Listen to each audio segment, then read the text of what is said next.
Hello everyone! Welcome to our new vlog. For today's vlog po ay magluluto po tayo ng isda. At bago po tayo mag-umpisa sa atin pong pag-vlog, ay may mga katanungan lang po ang ating mga viewers, lalo na po yung ating mga bago po sa ating YouTube channel, ay hindi pa po tayo kilala. Kaya tinatanong po nila kung nasaan daw po tayo, at kung paano daw po tayo nag-umpisang magluto. Sa kasalukuyan, naka-base po kami dito sa Canada. Nag-umpisa kaming mag-YouTube at magluto ay dahil po meron po akong restaurant dati sa loob po ng base, ng military base po dito sa Canada. Kasi po ang aking mahal na asawa ay isa pong Canadian military, pero isa po siyang Pilipino, born Filipino. At siya po ay retired na last year. Kaya marami na po kaming oras para gumawa po ng mga ganitong YouTube.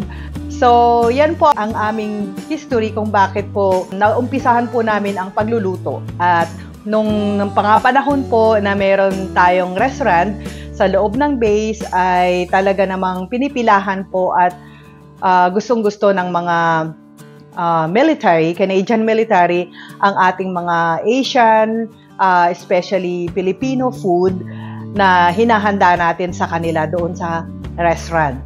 Kaya naman po, ngayong araw na to ay magluluto tayo ng salmon, sinigang na salmon.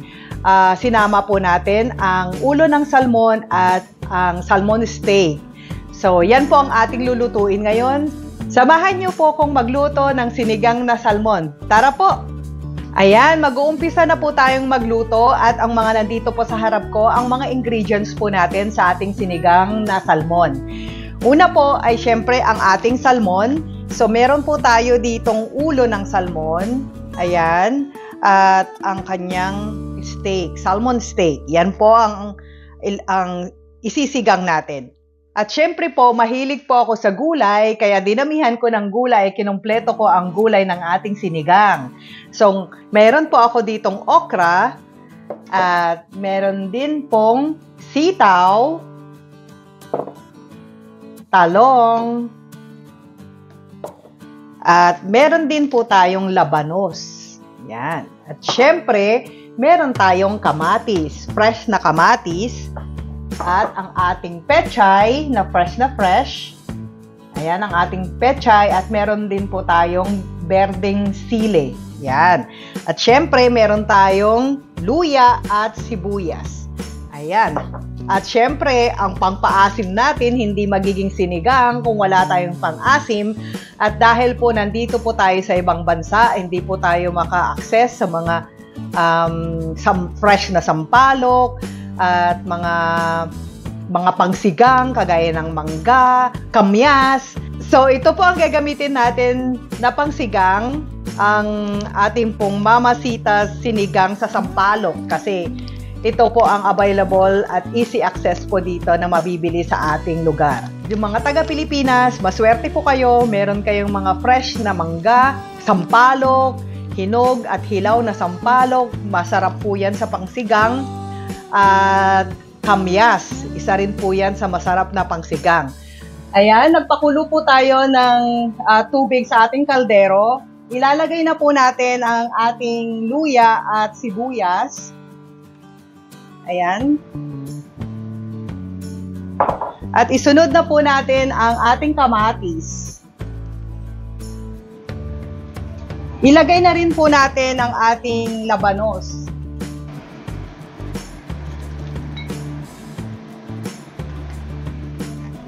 At syempre, lalagay na po natin ang ating salmon, ang ating ulo ng salmon,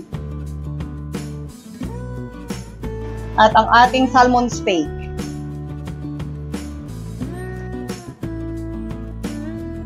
Ayan. Hintayin po natin kumulo ang ating gulay at ang ating salmon bago po natin ilagay lahat yung mga natitira nating mga gulay.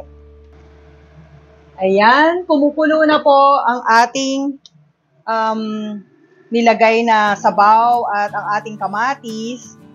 Ayan. Kung meron po kayo nung pinaghugasan nyo ng bigas, yun, masarap din po yun na pangsabaw. Ayan, isusunod na po natin ang ating okra.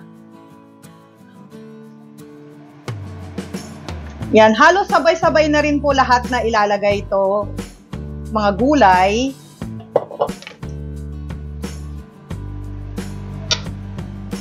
Ayan, at ang ating sitaw.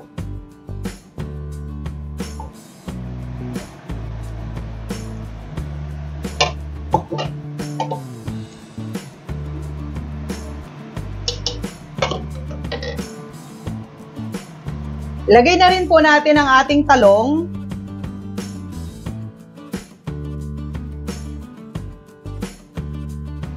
Ayan, at lagyan po natin ng paminta.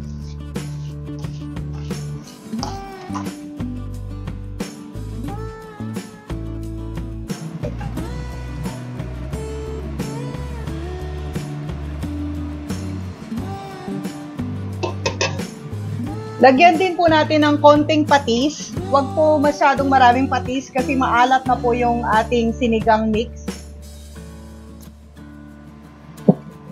Takpan po natin ito at mamaya-maya ay isusunod natin ang ating pechay at sili.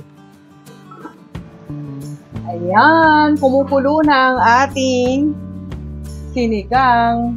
Ayan, medyo luto na ang ating mga, ayoko naman pong masyadong ma-overcook ang mga gulay natin. Yung hindi naman siya hilaw. Ayan, isunod na natin ang ating pechay. Ilagay ating pechay. Ayan.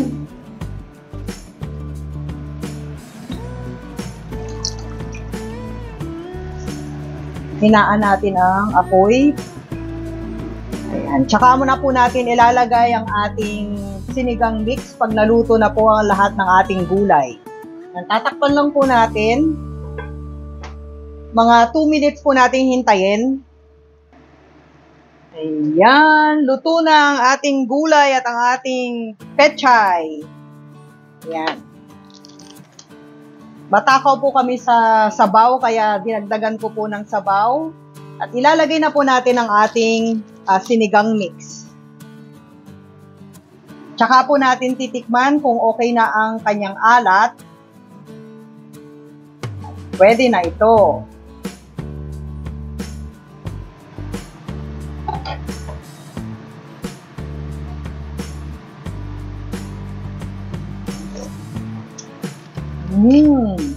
Nanunuot ang kanyang asin. Dagdagan natin ng konting paminta.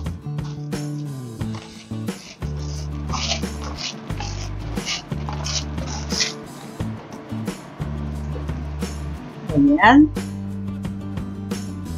At okay na ang ating sinigang. Pwede na natin tong ihain. Ayan, luto na po ang ating sinigang na salmon. At ngayon po, titikman na po natin kung anong lasa ng ating niluto. Ayun. Ang sarap. Masarap po ang sinigang sa malamig na panahon. Dahil po, berber na, magluto po kayo ng mga may sabaw. Comfort food. Ayun, ang salmon. Ayan, ang ating salmon. Ayan, titikman natin. Ang sabaw muna. Tikman natin ang sabaw. Napaka, ang sarap sa pakiramdam. Ang sarap. Ayan, may nasamang tiyan ng salmon. Ito yung masarap. Tikman natin ang yung tiyan ng salmon mismo.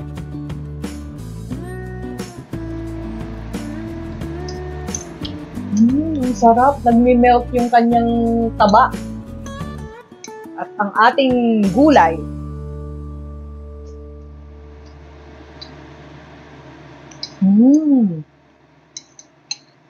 Hindi siya overcooked. At ang ating sitaw.